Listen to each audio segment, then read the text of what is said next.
Berikutnya kalimat 41 ialah Allah zat yang maha menghisab atau menghitung. Allah adalah zat yang menghitung pada setiap makhluknya atau atas seluruh makhluknya. Pada harinya mereka dikembalikan atas membawa amalan-amalan mereka. Dan kemudian Allah akan membalas dengan timbangan yang benar dan keadilan dan keutamaan dari Allah. Sebagaimana dalam sebuah dalil disebutkan, barang siapa yang datang dengan membawa satu kebaikan, maka baginya adalah 10 kebaikan dan seterusnya. Ya, di sana akan dihitung, akan ditimbang. Dan Allah adalah zat yang menghitung pada jumlah makhluknya, keadaan makhluknya, dan apa-apa yang membedakannya atau ciri-ciri khasnya. Allah sangat cermat, teliti, dan sangat kuat hafalannya. Begitu pula Allah cermat, teliti, dan kuat hafalannya pada beberapa qadarnya makhluk dan keistimewaannya makhluk. Jadi ada beberapa makhluknya Allah yang secara kapasitas, bahwa hewan makhluknya Allah yang memiliki keistimewaan itu qadarnya juga sudah ditentukan. Contoh hewan Allah yang berupa hewan besar, hewan paus yang ukurannya sampai ratusan ton atau 150 ton. Bagaimana cara Allah untuk menempatkan tempatnya? Kemudian bagaimana Allah memberikan makanan-makanannya? Kemudian Allah memenuhi di mana dia harus bertempat tinggal, dan Allah memenuhi dia mendapatkan makanan-makanannya. Jadi Allah memenuhi kebutuhan dengan ilmunya Allah yang sangat maha mengerti dan maha menempatkan sana. Kalau kita lihat dari sisi sainsnya, bahwa hewan-hewan segede itu makannya itu ya justru hewan-hewan yang kecil. Itu maha luar biasanya Allah yang maha menghitung, memperkirakan, dan menempatkan hewan-hewan yang istimewa segede itu. Ternyata ya Allah cukupi dengan tinggal di dalam air, sebahagian dari kebutuhannya itu dicukupi dengan air. Begitu juga dengan makhluk Allah yang lain. Ada gajah, ternyata Allah berikan makanan ya tumbuh-tumbuhan. Hewan besar justru dicukupi oleh Allah makanan dengan makanan yang tidak semuanya berupa makanan besar, justru yang kecil-kecil itu. Sedangkan kita juga demikian. Justru manusia dengan ketelitiannya Allah diberikan sempurna, bisa mengkonsumsi segalanya, yang tumbuhan, yang hewan. Mereka memiliki jenis ya, atau secara pengetahuan ada yang herbivora, ada yang karnivora. Tapi ya tempatnya itu sangat-sangat teliti bagi Allah untuk menempatkannya. Pemisahan dari hewan-hewan tertentu juga ditempatkan oleh Allah. Kalau dia makhluk-makhluk yang berbisa, diposisikan di mana, sehingga bisa berpisah dengan makhluk-makhluk Allah yang dijaga. Namun semuanya adalah simbiosis, mutualisme. Ada hal-hal yang bisa menguntungkan, begitu pula ada hal-hal yang tidak menguntungkan antara makhluk Allah yang satu dengan yang lain. Salah satunya adalah rantai makanan itu sendiri. Para kaum muslimah, di sini Allah adalah zat yang maha al-muqit, yang maha meneliti. Jadi Allah sangat cermat, Allah maha menghisap dan menghitung, memperkirakan dengan sangat jeli, sangat teliti, sangat sesuai. Berikutnya adalah kalimat ke-42, ialah Al-Jalil. Al-Jalil bermakna Allah zat yang maha agung, agung kedudukannya. Di mana Allah adalah zat yang memiliki sifat-sifat yang agung di dalam keagungannya, sifat-sifat yang agung dalam kedudukannya. Kemudian Allah zat yang maha agung dalam kehormatannya, kedudukannya, dan sifat keluhurannya. Allah zat yang sangat sampai puncak dalam keagungan, keluhuran, kemuliaan yang sempurna. Dari setiap kesempurnaan yang lebih tinggi tidak ada sesuatu yang menyerupai atau semisal dengan Allah. Jadi kalau sudah membahas tentang Al-Jalil, ini memang bahasanya hal yang tinggi, hal yang di puncak, hal yang hebat di atas. Tidak ada yang menyamai terhadap Allah, dan tidak ada yang membandingi, dan tidak ada seorang pun yang mengungguli kepada Allah dalam kesempurnaan, kekuasaan, keagungan, dan juga kekuatannya. Allah ini memposisikan Allah di atas segala-galanya, dan kita adalah makhluknya Allah, hambanya Allah. Bagaimana cara kita bisa mengamati dan meyakini begitu maha besarnya Allah? Nah, maka petunjuknya adalah lihatlah segala ciptaannya Allah yang maha sempurna itu, bahwa segala sesuatu tidak hanya digunakan untuk nasihat, itu ada tujuan dan hikmahnya, tapi juga untuk menunjukkan kemaha besarannya Allah, kekuasaannya Allah. Contoh dalam hal yang tidak masuk akal bagi manusia, yaitu bagaimana air yang asin dan yang tawar seharusnya menyatu atau bercampur aduk menjadi rasa yang tidak karuan. Nah, Allah mampu untuk menyatukan tanpa saling menodai rasanya. Kemudian bagaimana Allah menciptakan api dan air bisa hidup dalam satu area, atau api yang begitu menyala-nyala yang harusnya disiram air mati justru bertempat tinggal dalam satu area. Kalau dalam sainsnya itu sudah ditemukan.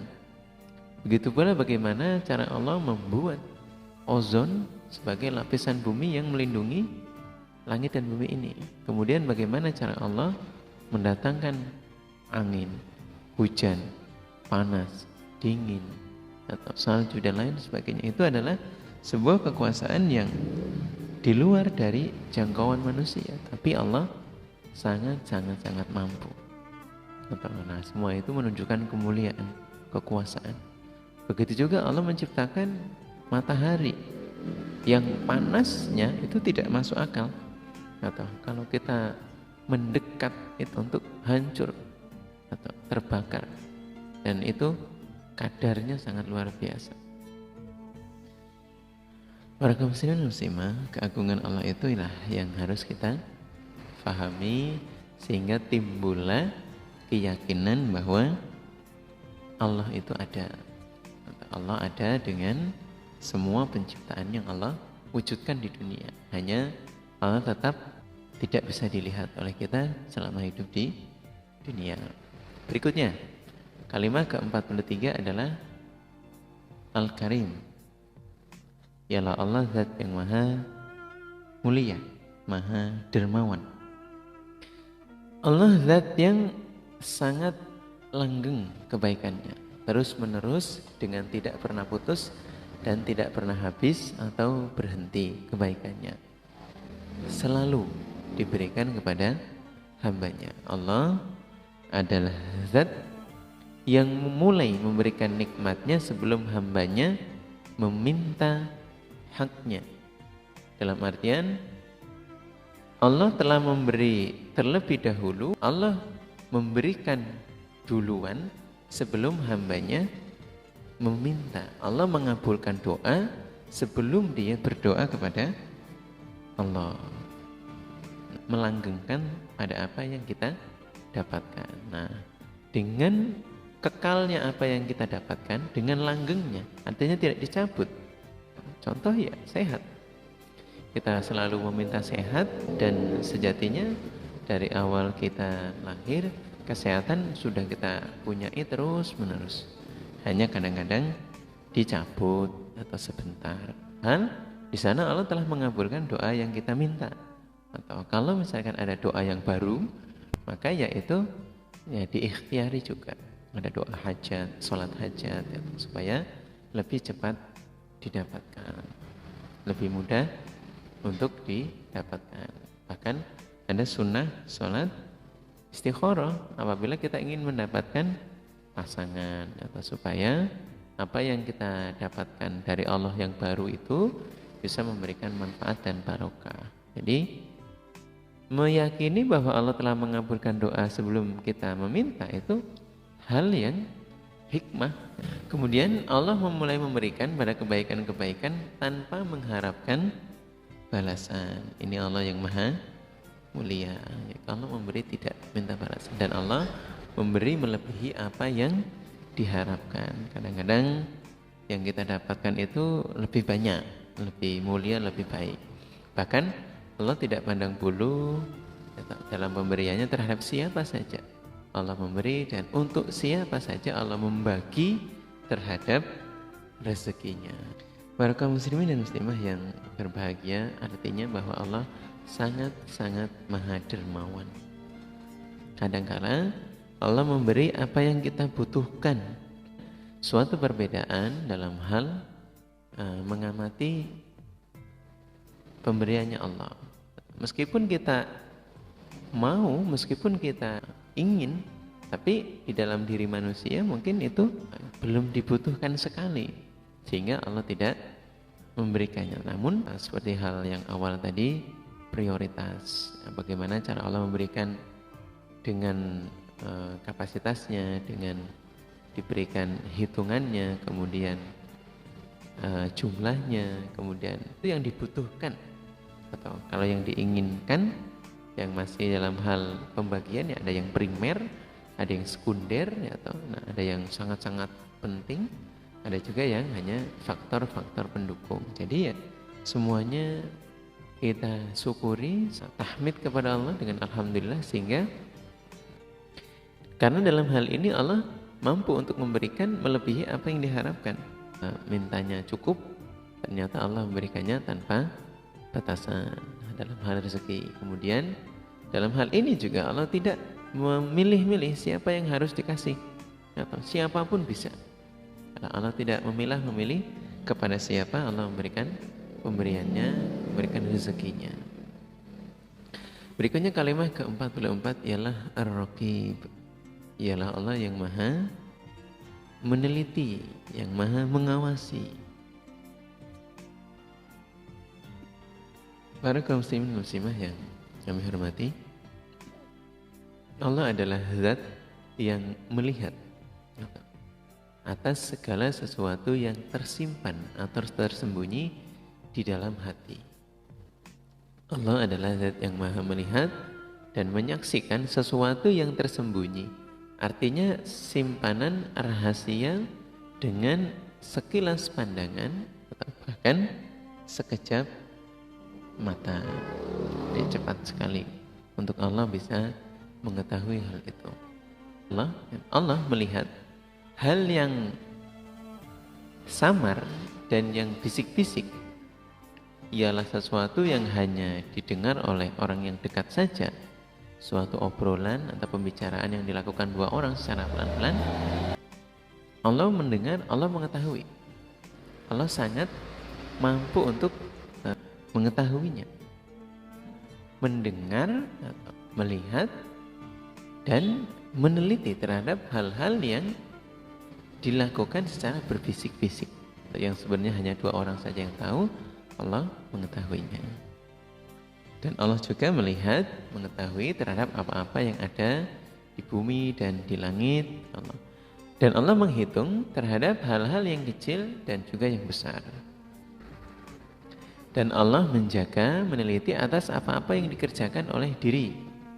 Dan Allah adalah zat yang mengawasi dan mencatat pada amalan makhluknya. Para kaum muslimin dan muslimah, jadi apapun yang dikerjakan, apapun yang dilakukan oleh hamba, ini sudah barang pasti Allah teliti dan Allah awasi. Jadi dengan dua malaikatnya Allah saja, ini sudah cukup mewakili pengetahuan kita bahwa Allah maha mengawasi karena mencatat amalnya. Tidak ada sesuatu yang akan terlewatkan karena amalan-amalan kita telah dicatat oleh Allah.